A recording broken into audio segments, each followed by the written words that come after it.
Les propriétés thermogéniques du tissu adipeux brun, TAB, ont été observées chez certains animaux. Cependant, très peu d'études ont été menées pour déterminer le rôle du TAB dans la thermogénèse humaine. Dans cette étude, Aman et collègues ont étudié la contribution de l'oxydation du TAB dans la thermogénèse sans frisson chez l'humain. Le but de cette étude était de déterminer comment le froid influence l'activité du TAB ainsi que sa dépense énergétique.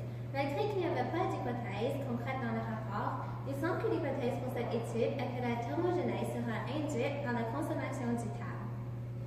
6 participants mâles ont participé dans ce laboratoire. Les participants devaient porter un habit à température régulée avec un flux d'eau à 18 degrés Celsius pour que la température corporelle diminue de façon significative sans causer des frissonnements. L'électromyographie a mesuré l'activité des muscles pendant l'expérience pour s'assurer qu'il n'y a pas de frisson. La tomographie par émission de positrons a été utilisée en conjonction avec plusieurs autres instruments pour mesurer le métabolisme oxydatif ainsi que le glucose et le renouvellement des acides gras non estérifiés chez les participants. Les résultats ont démontré que le tissu adipeux brun a joué un rôle majeur dans la régulation de la température corporelle sans dépendre sur le réflexe de frisson.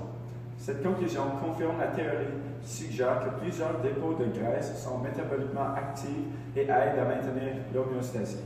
Même que cette recherche est fondamentale en essence, en étant suivie par les chercheurs intéressés uniquement dans le rôle du TAB dans le corps humain, on pourrait retirer 3 applications pratiques bénéfiques. En premier, la thermogénèse non frisson est une fonction fondamentale chez les jeunes.